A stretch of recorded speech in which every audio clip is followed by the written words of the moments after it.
દરેકનો મેલડી ખૂબ આશીર્વાદ આપું છું. દરેકની મનોકામના પૂર્ણ થાય એવા આશીર્વાદ આપું છું.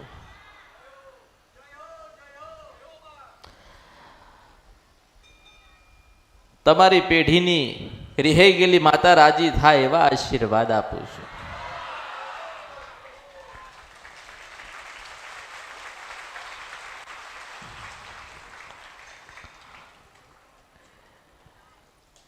જેની શ્રદ્ધા અને ભાવ મેલડી પ્રત્યે છે,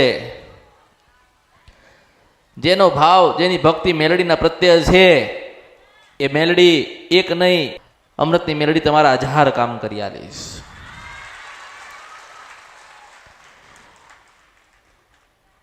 ભક્તિ ભક્તિ ને ભક્તિ દરેકને ભક્તિ શીખવાડી, કુળદેવીની ભક્તિ શીખવાડી. માતાજી કેવી રીતે રાજી થાય એવું શીખવાડ્યું. ડગલે ને પગલે જે ગુનાહ કર્યા છે, જે ગુનાહ થઈ ગયા, નવા થતા હશે, નવા ગુનાહ ના થાય, જૂના ગુનાહ તમારી કુળદેવી ક્ષમા કર અને સુખી કર ને એવા મેલડી આશીર્વાદ આપું છું.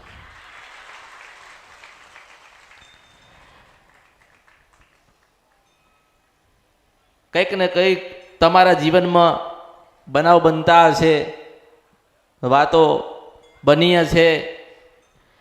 જીવનની અંદર જ્યારે પણ દુઃખ આવ્યું હશે ત્યારે માતાજી જરૂરથી યાદ આવ્યા હશે. દુઃખ આવ્યું હશે તો માતાજી યાદ આવ્યા હશે, કારણ કે દુઃખ હોય તો મેલડી આવશે આવશે આવશે ને આવશે. તમે કોની ભક્તિ કરો છો એ મહત્વનું નથી, તમે કેવી ભક્તિ કરો છો એ મહત્વની નથી, સાચા હૃદયથી ભક્તિ કરો છો ને એ મહત્વનું. શું મેલડી છું? માતાજી પાસે કોઈ આશા ના રાખી હોય અને સદાય માતાજીને રાજી કર્યા હોય, માતાજીના ગુણલા ગાયા હોય, માતાજીની આરતી કરી હોય, કુળદેવીને સુખડીને શ્રીફળ ધરાયું હોય અને માને કીધું હોય કે મા તું રાજી થજે ને રાજી રહેજે, માં કઈ જોઈતું નથી, તું મળી એટલે દુનિયા મળી. જો આવા 4 શબ્દ એક પરિવાર એક વસ્તીને ઘર ભેગું થઈને ખાલી ખોડિયાને મેલડીને કે કાળકાને કહેશે ને તો ખૂબ આશીર્વાદ આલશે માતાજી. માગવાની જરૂર નથી, એ તો આલવા જ બેઠી છે. માગવાની જરૂર નથી, માગશો નહીં.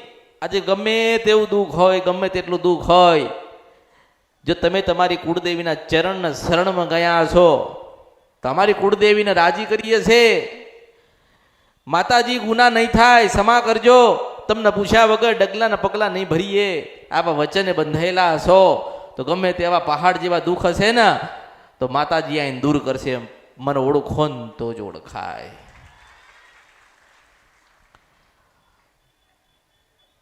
માણસને દુઃખ હોય એટલે બધે ફરતો હોય, માણસને તકલીફ હોય એટલે બધે ફરતો હોય.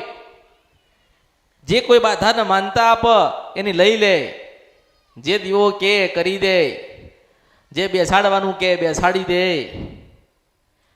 એને તો દુઃખમાંથી બહાર નીકળવું છે, દુઃખમાંથી બહાર નીકળવું છે. જે બતાવશો એ કરવા તૈયાર હોય માણસ, પણ માણસને એટલી સદબુદ્ધિને જ્ઞાન ના આવ્યો કે આપણી ચાવણ પાસે જવું પડે મેલડી છું. માણસને એટલું જ્ઞાન ના આવ્યું કે આપણી ખોડિયાલના શરણમાં ચરણમાં જતા રહીએ. માણસને એટલું જ્ઞાન ના આવ્યું કે આપણી પરદાદાની, આપણા પૂર્વજોની ને વડીલોની હજુ એક મેલડી બેઠી છે, એના ચરણના શરણમાં જઈએ. આટલું જ્ઞાન આવતું, આટલી નાની નાની આ જીવનની વાતો છે, ભૂલી ગયા. આ તો કે ફલાણી માતા પાસે જઈશું સારું કરશું, પેલી માતાજી પાસે જઈએ તો માતાજી આપણું સારું કરી દે. શું આપણી માતાજીને આપણે નિવેદ નથી વડીલો આલીન ગયા છે ને? કોક દાડો તો ચોખા ખવડાયા છે ને, કોઈ દાડો લાપસી ખવડાવી હશે ને તમારા પૂર્વજોએ, વડીલોએ, કોક ડોશી ડોહાએ માતાજીને ભજન તો કર્યું હશે ને. તે ભજન ક્યાં ગયું? ભજન ક્યાં ગતું રહ્યું? એ ભગવતીઓ ક્યાં હંતાઈ ગઈ? હૃદયમાં બેહી ગઈ છે ને બોલતી નથી. એટલે કહું છું કે બોલતી નથી, ચાલતી નથી. કેમ કે માતુરી હાણી મને ઓળખો તો જ ઓળખાય. અંદર બેઠી છે ને બોલાવો ના આવે તો મારું નામ કળિયુગમાં મેલડી નહીં, ખોડિયાલ બોલાવો તો આવશે, મેલડીને બોલ જગાડો તો જાગશે. અંદર બેઠી છે, અંદર હૃદયની અંદર બેઠી છે. માતાજી મંદિરમાં નથી બેસતા, કોઈ શ્રીફળમાં નથી વાસ કરતા. માતાજીને કઈ નહીં જોઈતું, માતાજીને ભક્તિ જોઈએ છે, નહીં વસ્તી જોઈએ છે, એના દીકરા ને દીકરીઓ જોઈએ છે. માતાજી એવું નથી કહેતા કે મને સોનાનું વાલજે ને ચાંદીનું વાલજે. માતાજી એવું કહે છે કે 12 મહિને કદાચ મને ભગવતીને યાદ કરીએ છે તો 364 દિવસ તો હું માતા તારા પેઢીમાં ઊભી રહીશ કે મેલડી છું. માણસને જેમ જેમ જેમ જેમ ગુના વધ્યા, ભૂલો વધી, શ્રદ્ધા રહી નહીં, વિશ્વાસ પડતો નથી, એટલે માણસ દુઃખી થાય. દુઃખી થાય કે ના થાય? દુઃખી થાય છે અને ફર કરે છે, દાણા ન ખાઈ કરે છે, માળામાં જો કરે છે. પેલા બહાર જતા હતા, 6 મહિના સુધી બહાર ગયા, દાણા ને માણા ને બધું ન ખાયું, બધું કરાયું, પણ મેળ પડ્યો? 1.25 મહિનાની બાધા ને 2 મહિનાની બાધા ને 3 મહિનાની બાધા ને 6 મહિનાની બાધા ને એમ કરતા કરતા કરતા માણસોના વર્ષો નીકળી ગયા. આનો કોઈ રસ્તો થયો? કોઈ કે કરી નાખ્યું છે તો કે સારું કે વાળી લો, તો વળાઈ દીધું. કોઈએ કીધું એ તમારી પેઢીની છે તો બેસાડી દીધી. પણ દુઃખમાંથી માણસ બહાર ના આવ્યો. એનું કારણ શું ખબર છે? કે આપણી માં આપણને એવું કે મને ઓળખો ને તો જ ઓળખાય. શું કહે છે? ઓળખો ને તો જ ઓળખાય. આપણી પેઢી મેલડી બેઠી હોય તો આપણી ખોડિયાલને કે ચાઉનને કાળકાને ખબર તો હશે ને?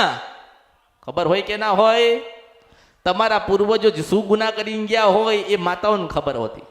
ખબર હતી ને ખબર છે ને? તમારી માને ખબર હોય ને? તમારા પૂર્વજો તમારા વડીલો ભગવાનના ઘેર ગયા છે, પેલી મઠોમ બેહાડેલી તમારી માતાઓ નથી કહ્યું મેલડી છું આ કળિયુગમાં.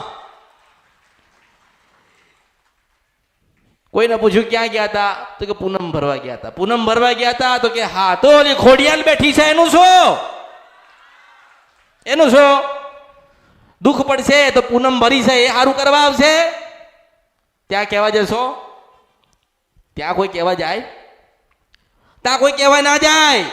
એ કૃષ્ણ ભગવાન ચાલતા તમારી પૂનમ ભરી છે, આજ વિઘ્ન બહુ બધા આવે છે, આ દૂર કરો. કૃષ્ણ ભગવાન ના બતાવવા આવે અને આપણી ખોડિયા ના પૂછો ને તો તરત કહે કે તમે મારા નહીં થયા એટલે હું તમારી થતી નથી.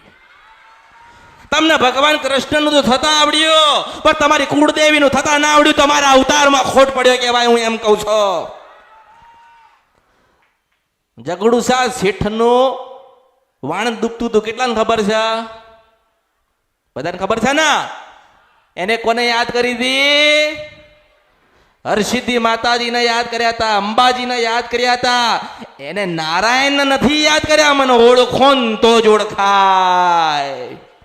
એને ખબર હતી કે ભગવાન આવે કે ના આવે, ભગવાન સાંભળે કે ના સાંભળે.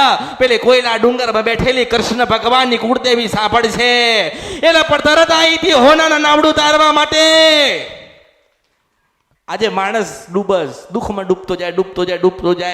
તમને વિશ્વાસ નથી? કોક દાડો તો બોલાવજો, કોક દાડો તો યાદ કરજો, આરાધ કરજો, મઠ અને મંદિરે જજો. જો એના દીવામાંથી નીકળીને દર્શન ના દે તો મારા અવતારમાં ખોટ પડ્યો કહેવાય. કેમ એમને જગડુસા શેઠે કેમ ભગવાનને યાદ ના કર્યા અને માતાજીને જ યાદ કર્યા? આવું કોઈના મગજમાં આવે છે? આવું કોઈ વિચાર કરતું નથી. એને ખબર છે કે માથી મોટું કોઈ નથી. ગમે તેટલા પુનારત કર દો, ગમે તેટલા લોકોને સુખી કર દો, ધનવાન કર દો, તમારી માતા રાજી નહીં હોય ને ત્યાં સુધી તમારું ભલું નહીં થાય. દરેકને મેં માર્ગ બતાડો ને કે માતાજી મારે તકલીફ છે, મારે પૂછવું છે, તો દર્શન કરતા જતા હોય ને તો હું બોલાઈને જવાબ આપું છું ને. ઊભા રાખીને બોલાવીને કહું છું કે બેટા તમારી એક મેલડી આવી રીતે રહી ગઈ છે, તમે મળવા જજો. મળવા જાઓ એટલે આટલા કિલોમીટરે તમને ડોશીના રૂપે તમારી જ માં મળશે. મેં આપ્યું ને પ્રમાણ આપ્યું ને, મેં પ્રમાણ આપ્યું, માં બતાવી, નિવેદ બતાયા, દીવા બતાયા.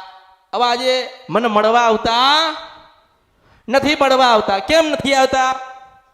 એમને એમ થઈ ગયું કે આપણી માં આપણને મળી ને, આપણે તો આપણી માનું ભજન કરતા થઈ ગયા ને, અને આપણી માના આશીર્વાદ આપણા ઉપર મળ્યા એટલે આપણે અત્યારે બધું સારું છે. ગુરુને કોઈ દાડો ભૂલી જવાતા. શાસ્ત્ર વાંચો ને તો ગુરુનું સ્થાન છે ને એ ભગવાન કરતા ઊંચું આપેલું છે. પછી નામની ભક્તિ કરવા